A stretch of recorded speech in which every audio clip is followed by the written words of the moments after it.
తాజ్ మహల్ ప్రేమకు ప్రతిరూపం, ప్రపంచ వింతల్లో ఒకటి. ఆగ్రాలో ఉన్న ఆ పాలరాతి కట్టడాన్ని, ఆ సౌందర్యాన్ని చూడాలంటే రెండు కళ్ళు సరిపోవు. కానీ మన హైదరాబాద్లోనే ఒక సౌత్ తాజ్ మహల్ ఉందన్న విషయం మీలో ఎంతమందికి తెలుసు?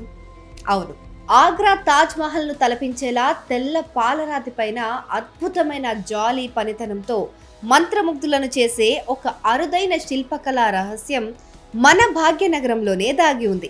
చార్మినార్కు సమీపంలోని సంతోష్ నగర్ పిసల్బండా పరిధిలో దాదాపు 30 నుంచి 40 ఎకరాల సువిశాల విస్తీర్ణంలో విస్తరించి ఉన్న చారిత్రాత్మక కట్టడమే పైగా సమాధులు. 18వ శతాబ్దం నాటి ఈ సమాధుల సౌందర్యం చూస్తే ఎవరైనా సరే వావనాల్సిందే. ఇండో సారసెనిక్ వాస్తుశిల్పానికి నిలువెత్తు నిదర్శనంగా నిలిచే ఈ కట్టడాలు అసఫ్ జాహీ రాజపుతాని శైలిల అరుదైన సమ్మేళనాన్ని ప్రదర్శిస్తాయి. అందుకే ఇక్కడికి చాలా మంది ఫోటోషూట్స్ కోసం వస్తూ ఉంటారు. అయితే ఇది తాజ్ మహల్ లా ఉంటుందని చాలా మందికి ఇప్పటికి కూడా తెలియకపోవడం నిజంగా మన బ్యాడ్ లక్.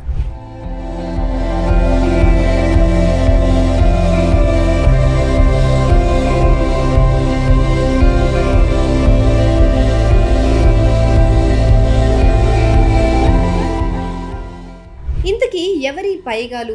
వీరికి నిజాం నవాబులతో ఉన్న సంబంధం ఏంటి? నిజాం నవాబుల కాలంలో రాజకుటుంబం తర్వాత అత్యున్నత శ్రేణికి చెందిన ప్రభువులు ఈ పైగాలు. నిజాంల కుమార్తెలను వివాహం చేసుకుని ఆ వంశంతో వియ్యమందిన వీరు హైదరాబాద్ సంస్థానంలో సొంత సైన్యాన్ని కలిగి ఉండటానికి సుల్తాన్ చేత అనుమతి పొందిన ఏకైక ప్రత్యేక కుటుంబం వీరిది. రెండవ నిజాంకు నమ్మకమైన సేవలు అందించిన అబ్దుల్ ఫతే ఖాన్ తేజ్ జంగ్ ఈ పైగా వంశాన్ని స్థాపించారు. ఆయన సేవలకు మెచ్చిన నిజాం నవాబు షమ్స్ ఉల్ ఉమ్రా అంటే ప్రజల్లో సూర్యుడు అనే ప్రతిష్టాత్మక బిరుదును ప్రదానం చేశారట. 1786లో ఆయన మరణించాక ఈ సముదాయం ప్రవేశ ద్వారం వద్దే ఖననం చేశారట. ఆ తర్వాత ఆయన కుమారుడు అమర్ ఏ కబీర్ దీన్ని పునరుద్ధరించడంతో ఇది పైగా వంశీయులందరికీ చివరి విశ్రాంతి స్థలంగా మారింది.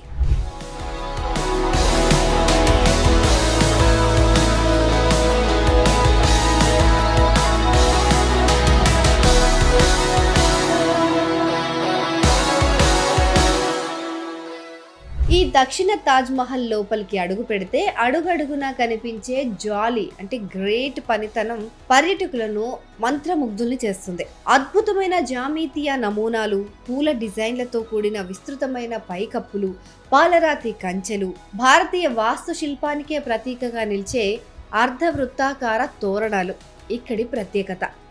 అయితే నిశితంగా గమనిస్తే ప్రతి సమాధి రూపకల్పనలో ఒకదానికొకటి ఎంతో వ్యత్యాసం కనిపిస్తుంది. నిజాం ఆస్థానంలో కీలక పదవులు నిర్వహించిన సుల్తాన్ ఉల్ ముల్క్ షమ్స్ ఉల్ ఉమ్రా, జహీర్ యార్ జంగ్, సర్ వికార్ ఉల్ ఉమారా, సర్ ఖుర్షీద్ జా, ఆస్మాన్ జా వంటి ప్రముఖుల సమాధులు కూడా ఇక్కడే ఉన్నాయి. సమాధుల ప్రవేశ ద్వారం వద్ద ఉన్న ఇనుప ఫలకం పైన ఈ వంశ చరిత్ర, శాసనాలు, వారి రాజకుటుంబ వంశవృక్షం స్పష్టంగా చెక్కబడి ఉన్నాయి. చరిత్రను, రాజరిక వైభవాన్ని ఇష్టపడేవారు ఉదయం 10 గంటల నుంచి సాయంత్రం 5 గంటల లోపు ఇక్కడికి ఎప్పుడైనా వెళ్ళి ఈ అద్భుతమైన ప్రదేశాన్ని సందర్శించవచ్చు.